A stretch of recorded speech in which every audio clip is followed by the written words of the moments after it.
विधायकों को गाड़ी खरीदने के लिए कोई अलग से व्यवस्था नहीं कराई। नमस्कार, मैं हूं आस्था कौशिक। ब्रेकिंग न्यूज में आपका स्वागत है। बिहार ने विधायक निधि खत्म कर दिया। बिहार को ऐतराज था कि इससे भ्रष्टाचार को बढ़ावा मिलता है। उत्तर प्रदेश सरकार ने ऐसा तो नहीं किया, अलबत्ता विधायक निधि से विधायकों को गाड़ी खरीदने के लिए 20 लाख रुपए की मंजूरी दे दी है। इस पर विवाद छिड़ गया है। सवाल ये है कि क्या विकास की रकम से विधायकों को गाड़ी देना जायज है? क्या जनता की रकम का इस्तेमाल उस राज्य के विधायकों के लिए निजी काम के लिए हो? इस मसले पर हम खास तौर पर चर्चा करेंगे, लेकिन सबसे पहले आपको दिखाते हैं खास रिपोर्ट।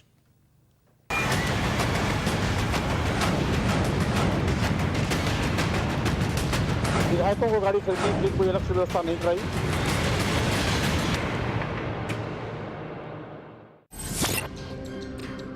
विधायकों को मिलेगी कार, नेताजी करेंगे लग्जरी सवारी। सीएम के ऐलान से विधायकों की बल्ले बल्ले। अखिलेश यादव ने यूपी के विधायकों को बड़ा तोहफा दिया है। अखिलेश ने ऐलान किया है कि विधायक अपने फंड से 20 लाख रुपए तक की गाड़ी खरीद सकते हैं।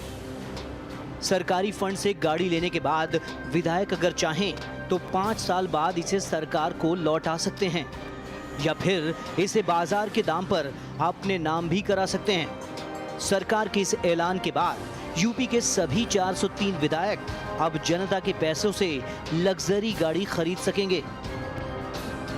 सरकारी गाड़ियां जितनी खरीदी जाती हैं और जब बेची जाती हैं तब उनकी भी डेप्रिशिएटेड वैल्यू ही लगाई जाती है, उसी के आधार पर बेची जाती हैं जो सरकारी मानक है।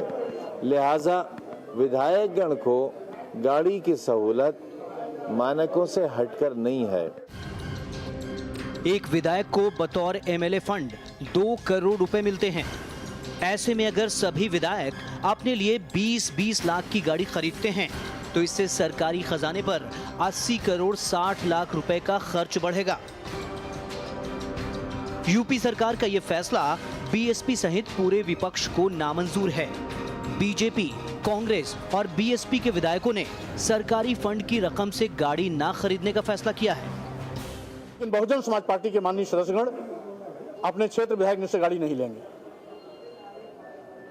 बहुजन समाज पार्टी के माननीय सदस्यगण क्षेत्र विकास निधि से केवल अपने अपने विधानसभा क्षेत्रों का विकास कार्य ही सूचित कराएंगे। कोई भी गाड़ी विधायक विधानसभा क्षेत्र निधि से नहीं लेगा।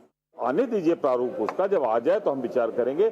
मेरी तो एक ही रुचि है कि विधानसभा के 403 क्षेत्रों में उत्तर प्रदेश के विकास का बंटवारा होना चाहिए। आधारभूत ढांचे के विकास के लिए क्षेत्र विकास निधि की बड़ी आवश्यकता है और इसलिए मैं ऐसा अनुभव करता हूं, बजट अगर उस दृष्टि से उपयुक्त होता है तो क्षेत्रीय असंतुलन को भी दूर कर सकने में क्षेत्र विकास निधि पर्याप्त सहयोगी हो सकती है। इसलिए अगर इसमें बढ़ोतरी होती है तो कोई हर्ज नहीं। हालांकि यूपी सरकार की ओर से कहा जा रहा है कि इससे ऐसे विधायकों को मदद मिलेगी जो क्षेत्र का दौरा करने के लिए अपनी गाड़ी नहीं खरीद सकते। साथ ही वाहन का रखरखाव भी उन्हें अपने खर्चे पर करना होगा। लेकिन फिर भी विपक्ष को यह फैसला रास नहीं आ रहा है। उसका कहना है कि इससे जनता में गलत संदेश जाएगा। ब्यूरो रिपोर्ट, महुआ न्यूज लाइन। तो जनता के पैसे से यानी कि विधायक निधि से विधायकों का जो विकास है वो कितना सही है, इस पर चर्चा के लिए हमारे साथ स्टूडियो में मौजूद है वरिष्ठ पत्रकार अरविंद मोहन जी और जयशंकर गुप्ता जी। आप दोनों का बहुत बहुत स्वागत है। अरविंद जी, सबसे पहले आपसे जानना चाहेंगे, आपको क्या लगता है, क्या इस प्रकार जो जनता का पैसा है विधायक निधि के रूप में विधायकों को दिया जाता है, 20 लाख तक की गाड़ी खरीद सकते हैं? अखिलेश सरकार ने अब इस बात को हरी झंडी दी है, अपनी ओर से ऐलान किया है, कितना सही मानते हैं आप इसे? नहीं, एक तो ये फंड क्या है पहले तो वही, उसमें कहीं विधायक की गाड़ी खरीदने का प्रावधान मेरे हिसाब से तो कभी नहीं बना होगा, क्योंकि ये एक तो विकास निधि अपने आप में डाउटफुल है, जैसा हमारी रिपोर्ट बता रही है कि बिहार में उस पर ये ऑब्जेक्शन हुआ और वो रोक दिया गया है बाज़ाब्ता। तो एक तो यही फंड अपने आप में किस मकसद के लिए है वो अलग है, उसमें से विधायकों को 20-20 लाख रुपए मिल जाएं, एक तो ऐसा कोई विधायक मेरे हिसाब से बहुत ज़्यादा ज़रूरतमंद नहीं है। और दूसरा ये है कि बैंक और फाइनेंशियल इंस्टीट्यूशन सब खड़े हैं बाज़ार में, जो गाड़ी लेके विधायक को उसमें कहीं कोई दिक्कत हो ऐसा नहीं है। और ये समाजवादी सरकार करे जिसने सैकड़ों वादे किए हुए हैं अपने घोषणा पत्र में, और उन सारे वायदों में से ज़्यादातर जो पैसे वाले वायदे हैं उस पे अमल रुका हुआ सिर्फ इसलिए है कि राज्य के पास पैसे नहीं हैं। उसी नाम पे जो टैबलेट देना था, जो बच्चों को कंप्यूटर देने थे, ये सब फैसले रुके पड़े हैं सिर्फ इस नाम पे कि राज्य के पास पैसे नहीं हैं। वो राज्य सरकार इस किस्म का फैसला करे तो ये शर्मनाक भी है अपने आप में। ये सिर्फ लूट और इसको नहीं कहना चाहिए जी। जरूरत विधायकों को अलग अलग किस्म की जरूर पड़ती है पब्लिक लाइफ में रहने पे, लेकिन एक तो पब्लिक लाइफ में वो पहली बार नहीं आए हैं, और दूसरा ये है कि वो उसको जो विकास के लिए सीधे घोषित पैसा है 20 लाख से निश्चित रूप से कई किलोमीटर सड़क बन सकती है उस कंस्टिट्यूंसी में। कोई काम बड़ा एक हो सकता है, छोटी पुलिया बन सकती है, स्कूल की बिल्डिंग बन सकती है, ऐसे कई काम हैं जो हो सकते हैं। और मुझे नहीं लगता कि अभी उत्तर प्रदेश की कोई विधानसभा सीट ऐसी होगी जहां के सारे काम पूरे मान लिए जाएं या विधायक की गाड़ी से ज़्यादा जरूरी काम वहां न पड़े हों। तो इसलिए मुझे लगता है ये अनपॉपुलर फैसला होगा और इसका विरोध पॉलिटिकल लेवल पे ही नहीं होगा, आम लोगों में भी इससे नाराजगी बढ़ेगी। जयशंकर गुप्ता जी हमारे साथ जुड़े हुए हैं। जयशंकर जी, कहा यह जा रहा है समाजवादी पार्टी की ओर से कि आज भी प्रदेश में ऐसे विधायक हैं जो अपने लिए, अपने क्षेत्र का दौरा करने के लिए गाड़ी अफोर्ड नहीं कर सकते, और उनके लिए ये जो राज्य सरकार का फैसला है ये बहुत अच्छा है और उनके हित में है। आपको लगता है क्या ऐसा है कि कोई विधायक जो है अपने लिए गाड़ी अफोर्ड नहीं कर सकता या अपने क्षेत्र में घूमने के लिए, या जैसा अभी जिक्र किया अरविंद मोहन जी ने कि आजकल बैंक्स हैं, बैंक्स लोन देते हैं ईजी किश्तों पर, और ऐसा संभव नहीं कि एक विधायकों को ऑटो लोन ना मिले? नहीं, देखिए, हमारी समझ से अभी ऐसा कोई विधायक शायद नहीं होगा जी। और जैसा अरविंद ने अभी कहा ना जी कि बैंक हैं, संस्थाएं हैं, लोन मिल जाता है, उससे ऐसी कोई बात नहीं है। देखिए, मूलभूत बात क्या है इसमें यह है कि क्या उत्तर प्रदेश सरकार के पास इतना ज़्यादा पैसा हो गया है? क्या विकास के सारे कार्य पूरे हो चुके हैं? जैसा अभी अरविंद जी कह रहे थे, ये जो विधायक क्षेत्रीय विकास निधि है या सांसद क्षेत्रीय विकास निधि है, ये शुरू की गई थी कब? 1993 में। तो उस समय इसके पीछे सोच क्या था कि बहुत सारे सांसद और विधायक होते हैं जो चालू बालू हैं, वो तो अपने इलाके में विकास करवा लेते हैं, लेकिन बहुत सारे विधायक और सांसद ऐसे हो जाते हैं जो न कुछ बोल पाते हैं न कुछ कर पाते, तो उनके क्षेत्र में विकास होता ही नहीं है।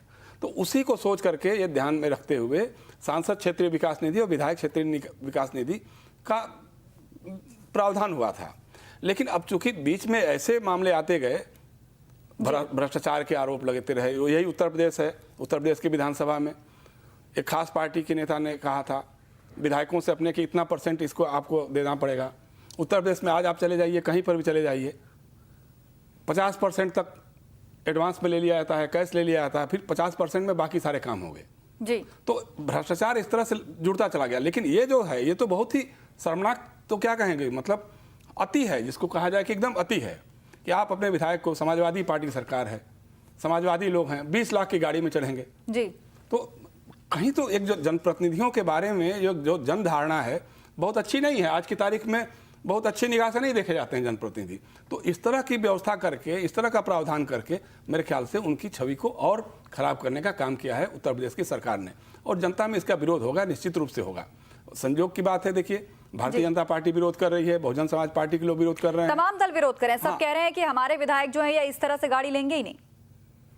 तो इसलिए हमको लगता है कि अच्छा, दूसरी बात यह भी है कि वो जो क्षेत्रीय विकास निधि है उसके प्रावधान में बाकायदे लिखा हुआ है कि क्या क्या काम इसमें हो सकता है जी। सड़क है, गली है, स्कूल भवन है, ये सारा जो काम है, विकास के काम है, उसमें आइडेंटिफाइड हैं। उसमें कहीं से भी नहीं है कि साहब विधायक महोदय को या सांसद महोदय को गाड़ी खरीदने के लिए लोन दे देंगे या उससे पैसा दे देंगे। यानी कि ऐलान मात्र से काम नहीं चलेगा। यहाँ पे अरविंद मोहन जी, एक संवैधानिक और एक कानूनन रोड़ा भी है कि विधायक निधि का जो इस्तेमाल है किन किन जगहों पर किया जाना चाहिए, उसमें कम से कम किसी को कार लेने की व्यवस्था यहाँ पर नहीं है।